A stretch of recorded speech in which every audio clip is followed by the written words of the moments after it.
चर्चा करते हैं उस खिलाड़ी की जो वेस्टइंडीज के खिलाफ जो 3 मैचों की वनडे सीरीज थी उसमें प्लेयर ऑफ द मैच भी रहा और आखिरी मुकाबले में यानी तीसरे वनडे में मैन ऑफ द मैच भी रहा। बात करते हैं शुभमन गिल की।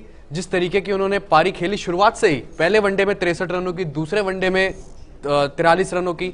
इन 2 वनडे की पारियों से शुभमन गिल निराश थे कि मैं सेंचुरी नहीं बना पाया, अपनी टीम को मैच विनिंग नॉक तक नहीं पहुंचा पाया। उसकी भरपाई उन्होंने ऑलमोस्ट करी दी थी तीसरे वनडे में 98 नॉट आउट रनों की, पर इतने अनफॉर्चुनेट रहे कि सिर्फ 2 रन बनाने का उनको मौका नहीं मिल पाया। अगर वो हमारा प्रोग्राम देख रहे होंगे जी तो थोड़ा सा परेशान हो जाएंगे, यार तुमने 1 रन उसका कम क्यों कर दिया। 64 रन बनाए हैं, मजाक है। 64 रन है 64 रन थे जी। और उसके बाद जो है 43 रन बनाए उन्होंने 49 गेंदों पर, लेकिन बाकी मैचों में रने बॉल या उससे भी बेहतर स्ट्राइक रेट से वो खेले हैं बिल्कुल। स्क्वायर पीछे जाकर आप जब स्क्वायर खेलते हैं और पंचेस लगाते हैं तो पहला मैच अगर आप देखेंगे तो आपको उसका एक बहुत अच्छा मुजाहरा मिलेगा। खूबसूरत कट करते हुए बहुत अच्छे तरीके से दिखाई दिए। दूसरा मैच अगर आप देखें तो बिल्कुल दूसरी तरह के शुभमन गिल सामने आए, जहां एक ऐसा शुभमन गिल जो स्वीप करना बहुत अच्छे तरीके से जानता है, रिस्की शॉट खेलना जानता है, और तो और वो स्कूप शॉट कहते हैं ना उसको, जो पीछे मारते हैं आप जो पहले तिलक रत्न दिलशान मारा करते थे। दिलशान की दिल स्कूप उसका नाम पड़ गया था जी। तो किसी जमाने में मर्लियर शॉट बोलते थे इसको, जब मर्लियर एक प्लेयर थे जिम्बाब्वे के, उन्होंने दिल्ली के फरीदाबाद के नारसिंह स्टेडियम में ऐसे ही शॉट लगाए थे।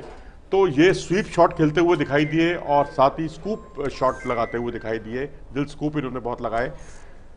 तीसरा मैच अगर आप देखें, जो तीसरा और अंतिम मैच, इसकी पारी पहले दोनों मैचों की पारियों से बिल्कुल अलग थी जी। काफी अनुशासित थी, बहुत डिसिप्लिन पारी थी, क्रिकेटिंग शॉट्स थे उनके उस पारी के अंदर। और इससे भी अच्छी बात जो मुझे लगी इनकी कि हेडन वाल्श को जिस तरह से इन्होंने खेला जी। स्पिनर्स को बहुत सहजता के साथ ये खेले, और जो वाइड गेंद होती है ना, जो बहुत आउटसाइड दी ऑफ स्टंप जो चलन सा आ गया है, उसको उस पर ये उसका गेंद का पीछा करते हुए दिखाई नहीं दिए। तो ये पारी इसलिए विशिष्ट है, और 98 गेंदों पर 98 रन बनाए हैं।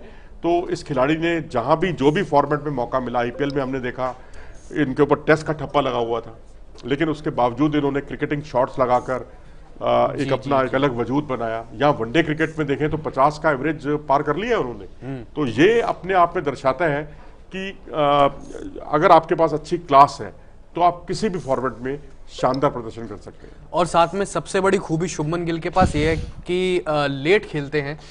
पहले वनडे का जो पिच था, वैसे तो तीनों वनडे एक ही पिच पर हुए थे, जैसे कि वनडे बढ़ते गए, मुकाबले बढ़ते गए तो डिटोरिएट होता जाता है पिच। पहले वनडे में गेंद अच्छे से बल्ले पर आ रहा था, उस तरीके से उन्होंने खेला।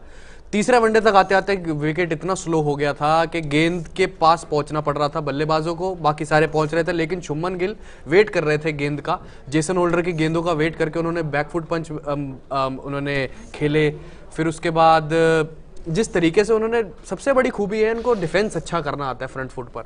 ये बता देता है कि कितने अच्छे और सारे क्रिकेटिंग शॉट्स है शुभमन गिल के पास। और शिखर धवन ने भी इनकी तारीफ की कि तीनों फॉर्मेट में खेल सकते हैं शुभमन गिल, और इससे ज्यादा कोई बढ़िया क्लास वाला प्लेयर उन्होंने नहीं देखा। वाकई आधुनिक क्रिकेट में अगर आप देखें डिफेंसिव शॉट्स जो हैं, जो आप आगे फॉरवर्ड डिफेंसिव शॉट्स खेलते हैं, उसमें बहुत प्लेयर फंसने लगे। बिल्कुल, ये चलन कुछ बड़ा है पिछले कुछ समय से। लेकिन ये खिलाड़ी एक ऐसा है जो टेक्निकली जैसा आपने कहा बहुत साउंड प्लेयर है, डिफेंस बहुत जबरदस्त है इनके पास, और जहां कहीं हल्की सी भी कमजोर बॉल मिले या शॉर्ट गेंद मिले उस पर ये अपना मौका भी ताड़ते हैं। और बैकफुट पंचेस के तो खैर मास्टर है ही है, ये कट भी बहुत बढ़िया लगाते हैं। और साथ में उन्होंने तीसरे वनडे में हेडल वॉच जूनियर के गेंद पर 104 मीटर का छक्का भी मारा था। इससे पता लगता है कि वो पूरे तो स्टेडियम में खेल सकते ही हैं, पूरे ग्राउंड में हर तरीके के शॉट्स खेल सकते हैं, साथ में बड़े बड़े शॉट्स भी लगा सकते हैं। तो इसका मतलब ऑस्ट्रेलिया की जो के बड़े ग्राउंड्स हैं जी, वहां पर ये खिलाड़ी बहुत चमकने वाला है। लेकिन वही बात है कि अभी ये T20 की स्कीम ऑफ थिंग्स में नहीं है, लेकिन अभी आप वनडे क्रिकेट में अगर आप इनको मौके देंगे आप, तो ये खिलाड़ी बिल्कुल टेस्ट वाली छवि अपनी वनडे में बनाएगा, ये बात बिल्कुल तय है। ज्यादा दूर नहीं, हम गाबा की टेस्ट विक्ट्री जो हमारी थी वहां पे तभी चल लेते हैं का मिचेल स्टार्क, इन सबको कैसे खेले थे वो, शॉर्ट आर्म जैब्स मारे थे, cover drives, cuts. Mitchell Starc को कोई सोच भी नहीं सकता था। दूसरा बल्लेबाज ऋषभ पंत ही थे जिन्होंने मिचेल स्टार्क पर हावी हुए थे। तो शुरुआत इन्होंने ही करी थी मिचेल स्टार्क पर हावी होने की, और वही बात है कि 91 रनों की उन्होंने पारी खेली थी, अनफॉर्चुनेटली वहां पर भी उनकी सेंचुरी नहीं पूरी हो पाई। बिल्कुल, और बेस उन्होंने तैयार किया था। सबसे अच्छी बात है कि भारतीय जीत के वो आधारशिला उनकी तरफ से देखने को मिली। और अगर आप 90 प्लस की आपने अभी जिक्र किया, नॉट आउट जो प्लेयर रहे हैं उसमें भी इन्होंने एक रिकॉर्ड बनाया है। उन खिलाड़ियों की सूची में शामिल हो गए जिसमें गावस्कर हैं, सहवाग हैं, श्रीकांत हैं, और तो और जो अभी शिखर धवन है, उस श्रेणी में इन्होंने अपने आप को शामिल कर लिया। जी, कैलाश जी कह रहे हैं कि सर आने वाले टाइम में शुभमन गिल बहुत बड़ा सितारा होंगे। बिल्कुल होंगे जी। जो प्लेयर टेक्निकली साउंड होते हैं ना, उसका आतंक विपक्षी टीम के गेंदबाजों पर जरूर जाता है। और वैसे भी वो पंजाब से ताल्लुक रखते हैं, और वहां से हमने युवराज सिंह को निकलते हुए देखा और ऐसे कितने प्लेयर को निकलते हुए देखा जो टेक्निकली साउंड थे। लेकिन फर्क ये आ जाता है, जो आपने युवराज का उदाहरण दिया ना, युवराज स्पिनर्स को उतना अच्छा नहीं खेल पाते थे, खासकर ऑफ स्पिनर्स को। जी, मुतैया मुरलीधरन के सामने तो हमने बिल्कुल उनको बच्चों वाले अंदाज में खेलते हुए देखा है जी। लेकिन ये प्लेयर जो है स्पिनर्स के सामने भी बहुत अच्छा खेलता है, पेसर्स के सामने बहुत अच्छा खेलता है। हाल के वर्षों का मैं तो कहूंगा पंजाब का इतना टेक्निकली साउंड प्लेयर बल्लेबाज काफी समय बाद आया, लंबे समय बाद आया है। राहुल सिंह कह रहे कि सर शुभमन गिल क्या विराट की एब्सेंस में 3 नंबर पर खेल सकते हैं? कहाँ की वनडे क्रिकेट की बात कर रहे हैं? वनडे की बात कर रहे हैं। नंबर 3 पर देखो जी, आप इनको ट्राई कर सकते हैं क्योंकि एक ऐसा मुकम्मल प्लेयर है ये। आप इसे ओपन कराइए, आप इसे बीच में खिलाइए, लेकिन बहुत पीछे मत खिलाइए। नंबर 3 मुझे लगता है नंबर 3 आइडियल रहेगा, बढ़िया रहेगा इनके लिए। पटेल राहुल का सवाल आया, वो पूछ रहे कि सर अभी के स्क्वाड में जो वनडे गया था उसमें शिखर धवन की बल्लेबाजी कैसी लगी आपको? देखो जी, एक मैच में तो उन्होंने बहुत निराश किया। जब 10 ओवर पूरा खेला उन्होंने क्रिकेट और 13 रन महज बनाए, तो मैं थोड़ा सा क्रिटिक भी हूं उनका। T20 में भी, वनडे में भी पावर प्ले उनको खेलना नहीं आता। एक ओपनर है, ओपनर के तौर पर एक पावर प्ले में किस तरह से बल्लेबाजी की जाती है, वो मुझे लगता है शुभमन गिल से या बाकी जो युवा खिलाड़ी हैं उनसे सीखना चाहिए उनको। विशाल का सवाल है कि सर T20 में इंडियन टीम से शुभमन गिल को खेलते हुए कब देखेंगे हम? T20 में अभी थोड़ा वक्त लगेगा, स्कीम ऑफ थिंग्स में वो अभी नहीं है T20 की, लेकिन IPL में आपको खेलते हुए जरूर देखेंगे।